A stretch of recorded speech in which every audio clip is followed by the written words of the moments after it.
A biblical perspective on life, culture and current events. This is 2020 on Vision.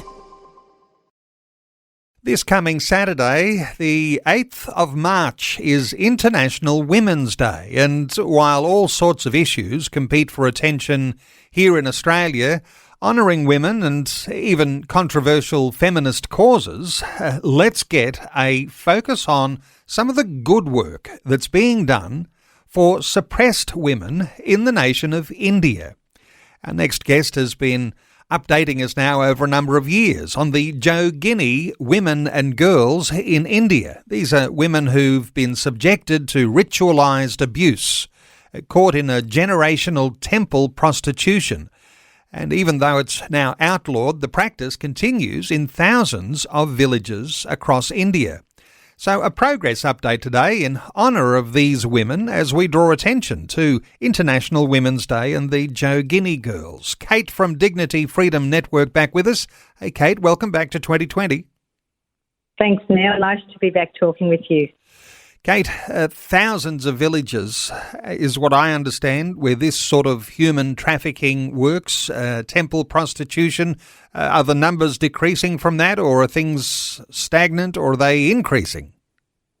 Well, it's a great question. We actually did a study, research in the field through Melbourne University, and identified that the specific practice that we're talking about today occurs in 3,000 villages. So there are other similar practices in other villages and other parts of India, but we decided to target a specific group where we could identify it and deal with it. And certainly we now work in 350 villages, and in the villages where we are working, we're actually seeing the dedication stopping, and we're also seeing the women not going back into the practice. So it's a form of trafficking that when the women come out and they work with us and they get all the help that they need, they actually break free of this terrible situation that they've been living in. So that's really super encouraging.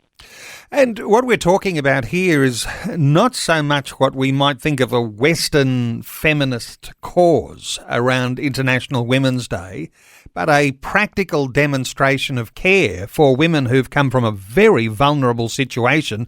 When it comes to International Women's Day, how do you reflect on these girls and the work that you're doing?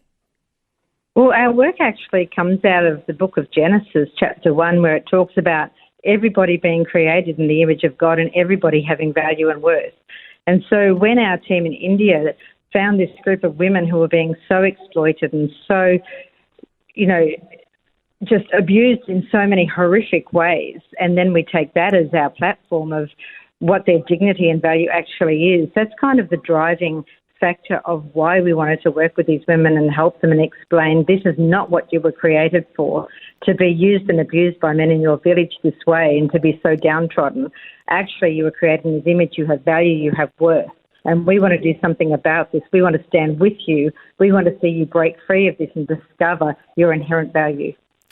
Kate, when we think of the sort of abuse that goes on here, and when we're hearing of the terminology temple prostitution, and we're talking about India here, some people might be thinking, well, this is very hard to ascertain that there might be a religious connection to this. Of course, we're not talking about a Christian connection here, but it's challenging, isn't it, to think that these things have developed over thousands of years in different cultures? Well, it is just ritualised temple prostitution. It has been taking place for around 2,000 years, and we're just so excited that we're part of seeing this come to an end in our lifetime and seeing this addressed. So, of course, the Indian government has made it illegal, as you already mentioned, which is absolutely fantastic.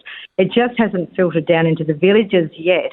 And so we've worked with lawyers to frame laws, and with that in place, we work with the village leaders, we work with the police, we work with the social workers to bring this to an end in these villages.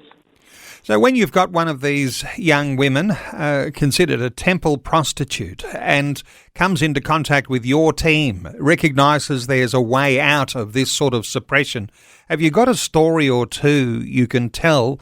What comes to mind?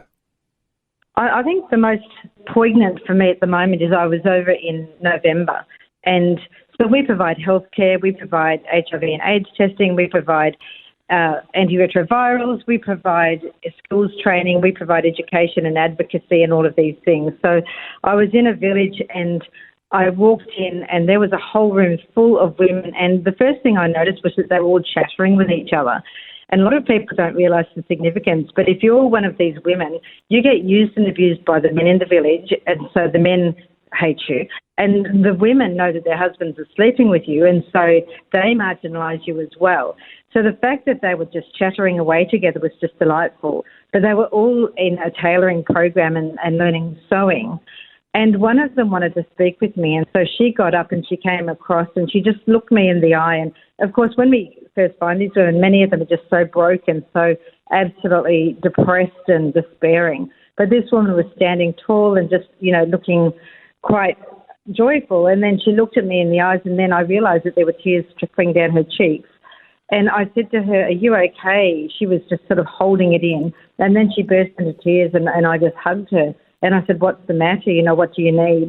And she said, "No, I just need to tell you how happy I am. I had no idea that I could ever be this happy, and I had no idea that people cared and that I could break free and that I could have a whole new life like this. And I just am so overwhelmed with happiness and joy." And for me, that was so deeply impacting to see how very, very real this is to these women, that people come alongside them and actually care. Well, Kate, we're humbled and want to honour you because the good work that you do with Dignity Freedom Network, because it's one thing to identify these young women. It's another thing then to take them out of a situation and make them secure and safe, because I imagine here they're not educated. So many are illiterate. They don't have another career to pursue. But this is where Dignity Freedom Network, this is where you really begin to shine, because you're providing all sorts of things, including healthcare. So it's just so transformational, Neil, to see the difference it's made in the lives of these women when we provide them with the healthcare, but also the skills training. They don't want handouts. They want to be able to earn a living and do some meaningful employment so they can provide for their families. And, of course, all of this is underpinned with talking to them about the good news, about the fact that they have value and the fact that they have worth, the fact that we care about them.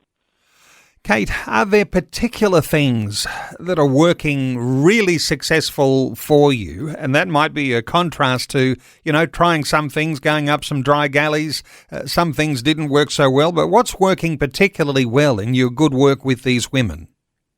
The thing that we're finding really works well is making sure that we esteem the local government and bring them on the journey and help them understand as well that the Indian law says that this practice is illegal. And so we work with the local authorities, and we really appreciate the support that they give us. And so whenever we have one of our programs, we invite the officials along and, we photograph them and esteem them. So that's been a really great way to honour them as they're changing and transforming as well. But the fact that it's being driven by women that have come out of the practice, and so these are women who have been in the system, they've suffered abuse themselves, and now they've been restored and they've got, joy and hope and dignity. So it's these women who understand all too well the implications of this practice that are the drivers. They're the ones connecting with other women. They're the ones preventing more little girls going into the practice. And it's because of that we have not seen a dedication in the villages that we work for 2 full years now. So we really are seeing this practice coming to a complete end, which is really exciting.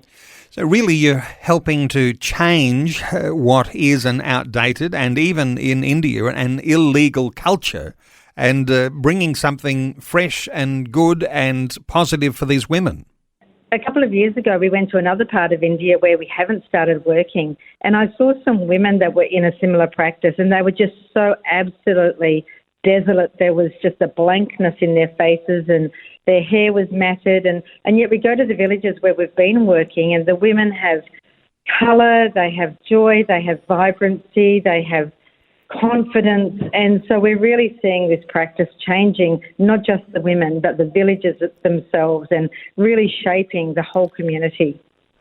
Kate, listeners to our conversation today, and some who may be even hearing the terminology Jogini Girls for the very first time, recognising there's a real need there and knowing that you work in hundreds of villages across India, How can listeners connect with you and maybe even join support for a team? I don't know whether it's possible to go to India to be part of a Dignity Freedom Network team, but how can listeners best support the good work you're doing? Well, now, we love to take people to India with us. And so if anybody wants to come and see the work, visit the schools, see the clinics and meet some of these women, we'd love them to contact us and have a conversation around that. But with International Women's Day, we use that as a platform to raise funds for our village workers. So as I mentioned, we're in 350 villages at the moment, and that means each of those villages has a village worker, a woman who has come out of the practice and is now working to end the practice in her village. And it costs us $250 a year to have one village worker in one village for a whole year.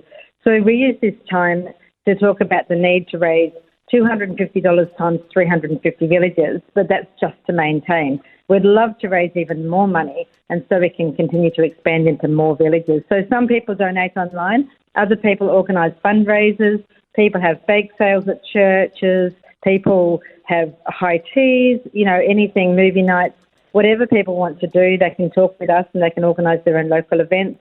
But every bit of money that comes in during March all goes into that bucket, and every time we get to another increment of $250, that's another former Jogini village worker working in her village to end the practice.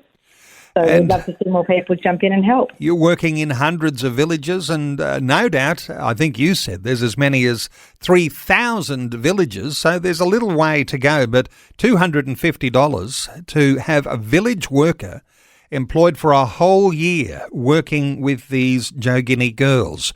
I know that there'll be listeners who might want to just jump on board and be a part of the good things you're doing. Kate from Dignity Freedom Network. And yes, you can go with Kate to India and see the work for yourself. dfn.org.au